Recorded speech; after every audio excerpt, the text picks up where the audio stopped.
2 days after the incident at the Ludus, the summons arrived. It wasn't a rough shout from a guard, but a polite, perfumed letter carried by a slave wearing silk worth more than Max's house. Mark Antony requests the pleasure of your company, Max read, the wax seal crumbling in his fingers. The seal bore the image of a lion. It's not a request, Sylvia said, sharpening her dagger on a whetstone. The rhythmic shhhk sound filled the room. It's a command. If you refuse, he sends soldiers. If you go, you might not come back. Max looked at Leo. The boy was practicing his handwriting, his tongue poking out in concentration. He looked innocent, too innocent for the viper's nest they were about to enter. We go, Max said. We can't hide forever. If we want to be players in this game, we have to sit at the table. Antony's villa on the Palatine Hill was a monument to excess. Fountains spewed wine instead of water. Exotic peacocks roamed the manicured gardens. The air smelled of roasted boar and expensive incense. Mark Antony lay reclined on a couch, surrounded by laughing women and sycophants. He was a bull of a man, thick-necked and broad-shouldered, radiating a dangerous, charismatic energy. Cassius stood behind him, his arm in a sling, eyes burning with malice. So, Antony boomed, his voice silencing the room. This is the tutor who humbled my champion. Max bowed, low enough to be respectful, high enough to show he wasn't a servant. Luck, General. Mere luck. I don't believe in luck. Antony stood up, walking toward them. He ignored Max and stopped in front of Leo. He stared down at the boy, his eyes searching for any sign of weakness. And this is the little Octavius? The last time I saw you, you were wetting your bed. The room went deadly quiet. This was the test. If Leo flinched, if he acted like a street rat, they were dead. Leo looked up. He remembered Max's training. Chin up. Eyes steady. You are a descendant of Venus. People change, Mark Antony, Leo said, his voice steady, though Max saw his hands trembling behind his back. I was a boy then. I am a man now. Antony laughed, a loud, booming sound that shook the walls. He slapped Leo on the back, hard enough to knock the wind out of him. A man. He speaks like a senator. Antony grinned, turning to Max. I like him. He has fire. Unlike his boring father. Antony leaned in close to Max, his breath smelling of strong wine.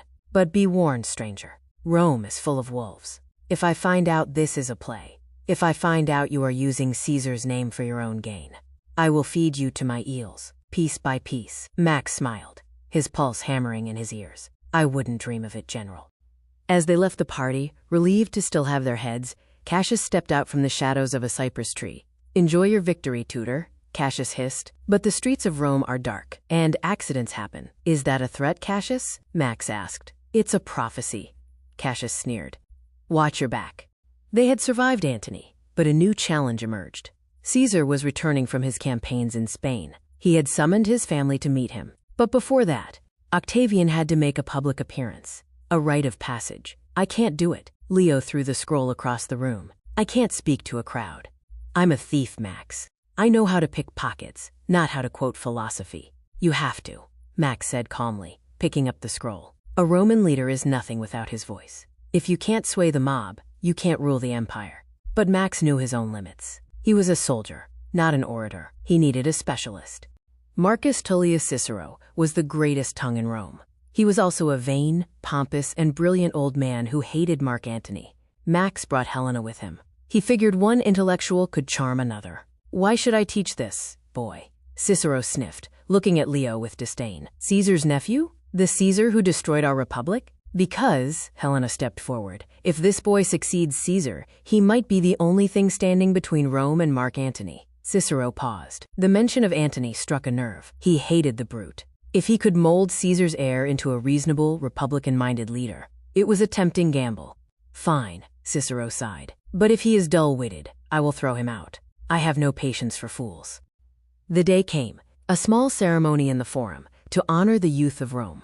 It was a minor event, but spies were everywhere. Leo stood on the rostra. The crowd murmured, "Is this the heir? He looks so young." Leo froze. His eyes darted around the sea of faces. Max, standing near the back, caught his eye and tapped his chest.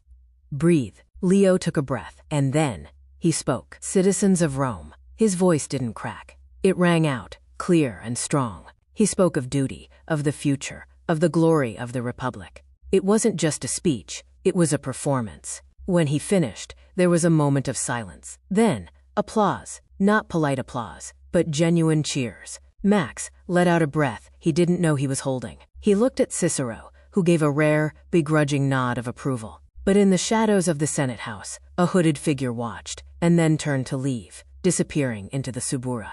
The red serpents had found their target. The day came, a small ceremony in the Forum, to honor the youth of Rome. It was a minor event, but spies were everywhere. Leo stood on the rostra. The crowd murmured, "Is this the heir? He looks so young." Leo froze. His eyes darted around the sea of faces. Max, standing near the back, caught his eye and tapped his chest. "Breathe." Leo took a breath, and then he spoke. "Citizens of Rome." His voice didn't crack. It rang out, clear and strong. He spoke of duty, of the future, of the glory of the Republic. It wasn't just a speech, it was a performance. When he finished, there was a moment of silence. Then, applause. Not polite applause, but genuine cheers. Max let out a breath he didn't know he was holding. He looked at Cicero, who gave a rare, begrudging nod of approval. But in the shadows of the Senate House, a hooded figure watched, and then turned to leave, disappearing into the Subura. The red serpents had found their target.